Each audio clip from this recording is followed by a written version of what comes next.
I don't even know why we play. Why do we even play?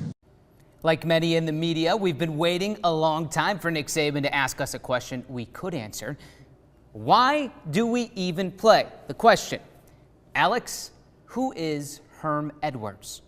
You play to win the game. The Tennessee Volunteers leave the Lone Star State with a trail of high drama and heartbreak, but not for any lack of effort. The offense, albeit late, found a way to match the hype and then some. With one swing of the bat, Nick Markakis went from an 0-4 night to the opening day hero. I said it earlier, we thought we would see this matchup for an SEC championship. Now we're seeing it for a national championship. We mentioned turnovers really quick. Another stat for you. Under Nick Saban, in national championship games, the offense has never turned the ball over. Just most of them the right hand from Blue Chip Martin. Never a pretender, only a contender. Chattanooga's Ryan Blue Chip Martin, 21-0 after Thursday night's knockout win in Hollywood. Ryan, I watched it. You looked good. How did you feel? A trusted source told me earlier today that the final hiccup, the final hurdle to get over to sign Pruitt had nothing to do with Jeremy Pruitt's money. Pruitt wanted more money for his assistant coaches. Stanley Cup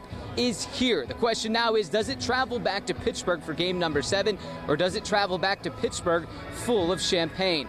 The puck drops at 8 right here on Channel 3. There's really only one way to sum this one up without taking 5 minutes of your time. Saban explains how a relationship breakup, his dad, and a gas station job taught him not to let one problem become 2 or even 3. Got it? Good. Now enjoy it. You know, it's kind of like my dad used to tell me. All right, in 10 seconds for me, expectations year 1, Jeremy Pruitt. Bowl game. Sums it up, less than 10 seconds too. Well done, David Cobb. Times for your press. Check his stuff out online on Twitter and in tomorrow's paper. So if you live in Alabama and you're not attending that game, Smart Money says you'll be at a wedding this weekend because both Alabama and Auburn have bye weeks. He's been all over this John Gruden stuff with good sources since 2012. Early on, some doubted you. If you haven't apologized yet, do so, please. To Stephen Argus, Times 3 Press Sports Editor. Guys, back to you. And then Boris. Oh no, Boris, the baseline, the hammer. Marion opens up the passing attack. Isaiah Sampson had a man open. Kane Hale had a step. The oop from JBC. Crushed. Hampton doubles down on guard Lakeland Bolden, which means, yes, someone's open, and that someone is Ariana Gilbert. 6'11" with breakaway speed. Get it?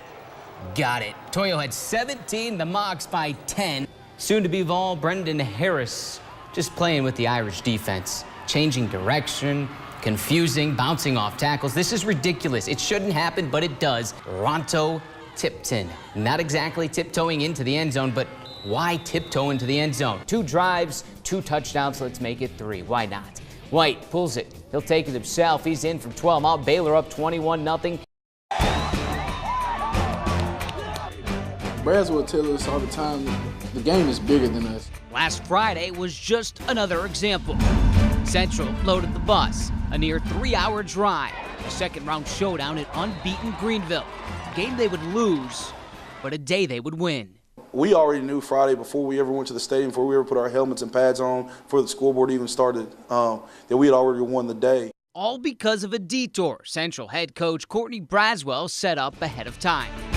But they got us on the back. CORTNEY's best friend, Red Bank assistant Charles Weems, is from Greenville. 4, Ashton, you're out. His mother, Tony Weems, who loves CORTNEY, still lives there. Me and CORTNEY had a running joke that when we played each other, who my mom was really pulling for. In this case, all parties are pulling for Tony.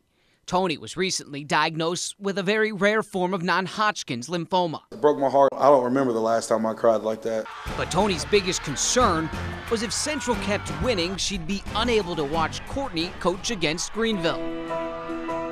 This lady might not live to see another football season, but she thought of us. So the Central bus, bound for Greenville, was now loaded with 4 dozen roses, a signed jersey, Tony's home address, and a few dozen young men who understand the game is bigger than them. Each one of our kids handed her a rose, and each one of them gave her a hug. Just going to see that lady that thought of us before herself, even in the midst of all her trials that she had, it touched me. You can exist in a way or live your life in a way that you make somebody else's day better or make their existence better just because you were a part of it. That's really what we're here for. My goodness gracious. It was just, you know, something that obviously I'm grateful for and that I'll never forget, and just provided some joy for her in a time that's been a difficult time. It was the perfect prelude to Central's biggest game in more than a decade. And a reminder, the final score is only half the story. Everybody certainly felt more victorious than you normally do in defeat, because we won in a lot of different ways that night.